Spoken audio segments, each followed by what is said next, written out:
Weekend എത്തിക്കഴിഞ്ഞാൽ ഞങ്ങളുടെ പ്രധാന പരിപാടി കേട്ടോ മൂവിക്ക് പോകാന്നുള്ളത്. കാരണം കുറച്ചായിട്ട് നല്ല അടിപൊളി മൂവീസൊക്കെ ഇറങ്ങുന്നുണ്ടല്ലേ.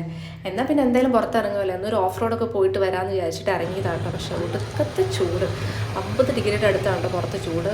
ഇന്ന് കുറച്ച് കുറവുണ്ടെന്ന് തോന്നുന്നു. പക്ഷേ എന്നാലും ഞാനൊന്ന് പുറത്തേക്ക് ഇറങ്ങിയപ്പോൾ തന്നെ എനിക്കെൻ്റെ തലയും കണ്ണൊക്കെ ഒന്ന് വല്ലാത്തൊരവസ്ഥ, മുഖത്തൊക്കെ ചൂടടിച്ചിട്ടും അത് പിന്നെ പെട്ടെന്ന് അവിടെ നിന്ന് ഇറങ്ങി. പുറത്ത് നല്ല ചൂടാണല്ലോ, എന്നാൽ പിന്നെ എന്തെങ്കിലും തണുത്ത എന്തെങ്കിലും കുടിക്കാമെന്ന് ചോദിച്ചാൽ പെട്രോൾ പമ്പിൻ്റെ അടുത്തുള്ള ഒരു ഷോപ്പിൽ നിർത്തിയതാട്ടോ. അപ്പോഴാണ് അവിടുത്തെ പൊക്കാർ മേടിക്കുന്നത്. കാരണം നമുക്ക് ഇതുപോലെ ഡീഹൈഡ്രേഷൻസ് ഒക്കെ വരുന്ന സമയത്ത് ഇത് കുടിക്കുകയാണെങ്കിൽ നല്ല ഒരു എനർജി പോലെ ഫീൽ ചെയ്യും കേട്ടോ. അങ്ങനെ മൂവിക്ക് പോകുന്നതിന് മുന്നേ നമ്മൾ വിചാരിച്ചു എന്നാൽ പിന്നെ എന്തെങ്കിലും ഫുഡൊക്കെ കഴിച്ചിട്ട് പോകാമെന്ന് വിചാരിച്ചിട്ട് ഞങ്ങൾ MRL കയറി. അവിടെ ചെന്നിട്ട് ഞങ്ങൾ ഫിഷ് ബിരിയാണി ആയിട്ട് കഴിച്ചു. നല്ല അടിപൊളി ടേസ്റ്റ് ആയിരുന്നു കേട്ടോ. അങ്ങനെ ഫുഡെല്ലാം കഴിച്ച് ഞങ്ങൾ നേരെ അവന്യൂസ് മാളിൽ എത്തിയിട്ടുണ്ട്. അപ്പോൾ ഒരു മൂവി കയറാമെന്ന് വിചാരിച്ചിട്ട് വന്നാൽ കേട്ടോ. 3 മണിക്കാണ് മൂവി ടൈം. ഇപ്പോൾ സമയം ഒരു 2:30 ആയിട്ടുണ്ട് കേട്ടോ.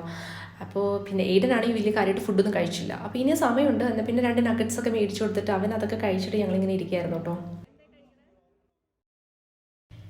എവിടെ സിനിമയ്ക്ക് പോലും ഞാൻ ആദ്യം പോയി മേടിക്കുന്ന സാധനമായിട്ട് ഈ പോപ്കോൺ. പ്രത്യേകിച്ച് അതിൻ്റെ ടേസ്റ്റ് ഇഷ്ടമായിട്ടൊന്നുമല്ല. എന്നാൽ പോലും മൂവി തുടങ്ങണതിന് മുന്നേ ഇൻ്റർവെല്ലൊന്നും വരെ വെയിറ്റ് ചെയ്യാതെ ഇതും പിടിച്ചിട്ട് കയറി പോവാണ് പതിവ്.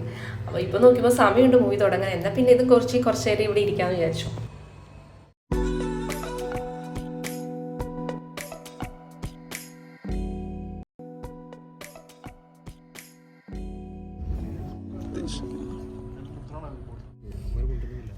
അങ്ങനെ ആസിഫ് അലിയുടെ ബിജു മേനോൻ്റെ തലവൻ മൂവിയൊക്കെ കണ്ട് ഞങ്ങളിതാ ഇറങ്ങി. ഇനി എന്തെങ്കിലും ഒരു കോഫിയൊക്കെ കുടിക്കണം. പിന്നെ കുറച്ച് ഇതൊക്കെ നടന്ന് കഴിഞ്ഞിട്ട് നമ്മളിങ്ങനെ നേരെ വീട്ടിൽ പോകും.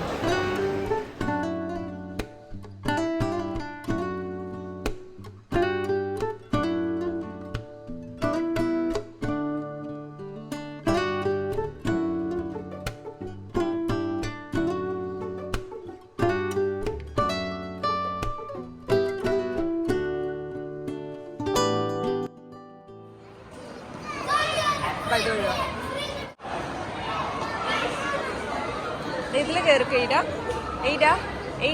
ഇതിലിരിക്കും.